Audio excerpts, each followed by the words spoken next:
Monsieur, on a observé des choses très bizarres sur les images satellites. Des cultures de Féverolles au milieu de la vigne. Vous savez, mon petit cavernet, poisson d'avril avec moi ça ne marche pas. Mais on est en novembre, monsieur. C'est pas faux.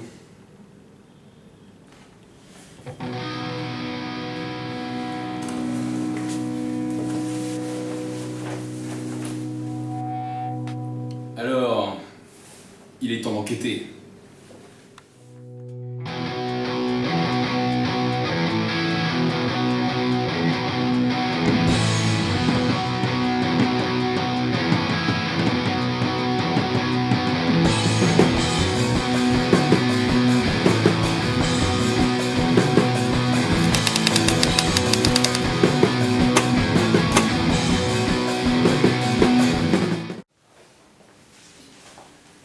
Bonjour Duras. Bonjour, docteur. Est-ce que vous avez des choses intéressantes sur ce sujet-là? Oui, Laure Gontier, spécialiste des couverts végétaux à Guiavé, semble très au courant de ce qui se passe à Gaillac. Bon, bah, on va lui rendre visite.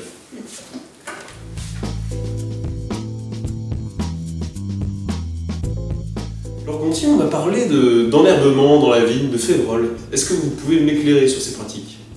On travaille en fait sur les couverts végétaux qu'on appelle engrais verts, avec deux optiques en fait. C'est à la fois mettre de l'enherbement pour limiter le recours aux herbicides, et aussi les engrais verts, comme leur nom l'indique, c'est d'améliorer la fertilité des sols. Donc en fait c'est un peu des alternatives aux couverts permanents classiques. Ce qu'on appelle l'effet engrais vert à la base, c'est le fait d'apporter de la matière organique. Et cette matière organique elle va être plus ou moins rapidement minéralisée. Donc il y en a une partie qui sera minéralisée, enfin qui sera incorporée à la matière organique du sol, et une partie qui sera minéralisée rapidement. Et donc on peut espérer, selon les couverts qu'on met, avoir en fait de l'azote par exemple minéral pour la culture au cours de l'année ou qui suit la destruction de l'engrais vert. C'est une sorte de solution miracle, si je comprends bien.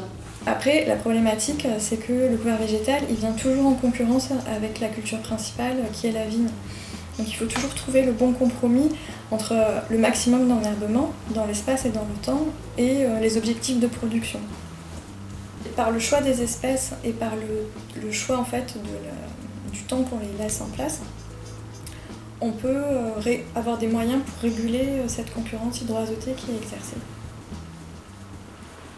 Bon, cet entretien, c'était très intéressant. Oui, il ne vous manque plus qu'à aller voir les vignerons maintenant. Bah oui, bah du coup j'y vais maintenant. Allez, à plus tard, Duras.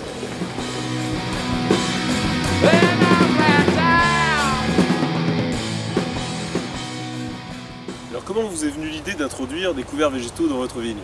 Donc je me suis dit, mais pourquoi on n'appliquerait pas les couverts végétaux à la vigne? Et donc j'ai commencé à détruire des enherbements et à implanter des couverts végétaux comme ça en fait. Voilà, dans des soucis de fertilité, de moins stresser la vigne. Et c'est là qu'on s'est aperçu que ça marchait très bien les couverts, parce que c'est vraiment, par rapport à la vigne, ça venait vraiment en interculture de la vigne, puisqu'on les implante après les vendanges. Et on les détruit quasiment au débourrement de la vigne, donc ça vient vraiment en interculture de la vigne. Et ça apporte vraiment en plus une production de biomasse qui est beaucoup plus importante qu'un couvert spontané ou un couvert de fétuque, de graminées, qui n'est pas vraiment, c'était pas vraiment des trop gros producteurs de biomasse. Et comment vous êtes-vous formé à cette technique du couvert? Ça s'est fait avec surtout les échanges, c'est-à-dire un tente quelque chose, on va voir chez lui, on en discute, parfois il y a un vendeur de semences qui vient proposer son produit, et puis en échangeant, en fait ce qui est très intéressant c'est de pouvoir échanger avec celui qui l'a mis en place, les difficultés qu'il a eues, le retour qu'il a eu, ce à quoi il ne s'attendait pas mais qui a été très positif, ce à quoi il ne s'attendait pas qui a été négatif.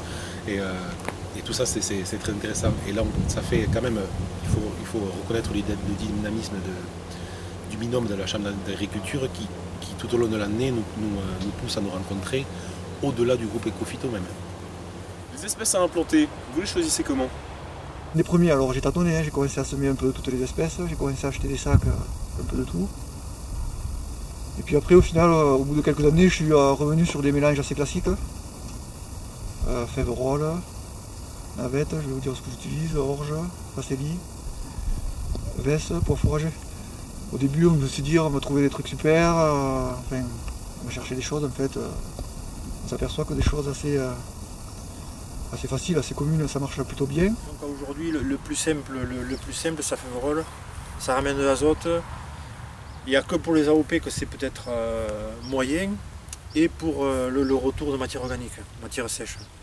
C'est le seul inconvénient, je dirais. Parce que peut-être ça ramène moins de matière sèche que certains essais qu'on a pu faire. Pour le moment, j'ai souvent employé des féveroles avec des petits pois.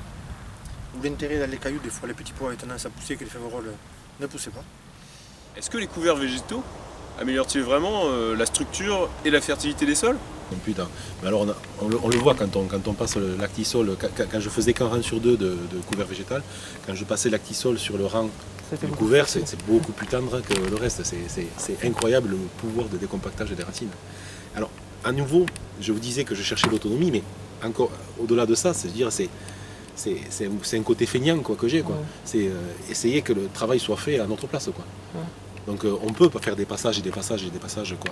Passer par exemple avec un décompacteur ou passer avec une sous-souleuse, des choses comme ça, et ensuite passer avec autre chose, et casser les mottes, et planifier le sol, etc. Mais bon, quand le travail peut être fait par la plante elle-même, qui ensuite nous rend soit un amendement, soit une matière organique intéressante, bon, autant que ce soit fait comme ça. Quoi. Les rendements, ils ont évolué depuis que vous avez mis en place ce système?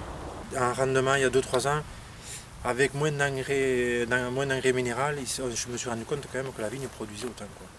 Êtes-vous certain qu'il y a un intérêt au couvert? C'est à peu près sûr et certain qu'il y a un retour long, mais il y a un retour sur le sol. Et quand je dis long, c'est qu'on ne met pas des couverts aujourd'hui pour avoir le résultat et l'intérêt demain. C'est sur le long terme. Repos bien mérité.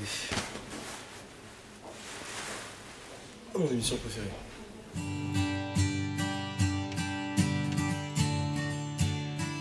Bienvenue mes enfants. Aujourd'hui on se retrouve pour une nouvelle recette. Nous allons voir comment réaliser un bon couvert végétal en viticulture. Peu importe la qualité de votre sol, des boulbènes au substrat argilo-calcaire, les couverts s'implantent partout. Et une chose est sûre, ils améliorent la qualité de votre sol. La première étape est le semis à l'automne, le plus rapidement possible après les vendanges. On commence par choisir les espèces à implanter. Et en matière de graines à semer, il y a le choix. Chaque espèce a ses atouts. On distingue surtout les graminées et les légumineuses. Les premières, les graminées, produisent une biomasse importante, par exemple l'avoine, le seigle. Elles vont produire de la matière organique pour le sol. Les légumineuses, comme la vesse, la févrole, les pois, les trèfles, vont apporter de l'azote au sol. Petit conseil de Maïté, privilégiez des espèces faciles à trouver près de chez vous, par exemple la févrole, l'orge. Vous pouvez, bien sûr, ne semer qu'une variété, ou bien mélanger les familles. Chaque espèce a ses atouts et l'important est de bien s'informer. Effet d'amendement, de fertilisant, de maîtrise des adventices, c'est à vous de choisir. Au niveau du matériel de semis, il y a 2 écoles. Là encore, à vous de choisir. Si vous souhaitez ne pas travailler votre sol, le semis direct est là pour vous. Sinon, il existe bien sûr le semoir en ligne conventionnel ou bien des évolutions comme le semoir à la volée sur un déchômeur. Ensuite se pose la question du positionnement du couvert. Un interrang sur 2 ou sur la totalité des interrangs. À vous de choisir. Un apport trop important de carbone pourra entraîner une fin d'azote. Et il ne faut pas non plus que le couvert rende difficile la circulation dans la vigne. Une fois le couvert semé, laissez-le se développer durant l'hiver. Au printemps, on obtient un beau couvert bien développé. Regardez-moi cette févrole, c'est fantastique. Mais pas le temps de se reposer. Il faut choisir la date de destruction du couvert. Pas trop tôt pour que le couvert ait eu le temps de bien se développer. Pas trop tard car il risque d'entrer en compétition avec la vigne et de perturber son développement. Pour la destruction, les solutions sont multiples. Le broyeur est le moyen le plus commun. Il permet une destruction totale du couvert et une dégradation rapide. Incorporer le couvert au sol avec un outil à dents permet une restitution rapide des éléments nutritifs au sol. Une destruction grâce à un rouleau est efficace après la floraison du couvert. Il permet, dans certains cas, de limiter la repousse des adventices et permet aussi de garder un sol portant. Voilà pour ce qui en est des couverts. Je vous dis à bientôt pour de nouvelles recettes.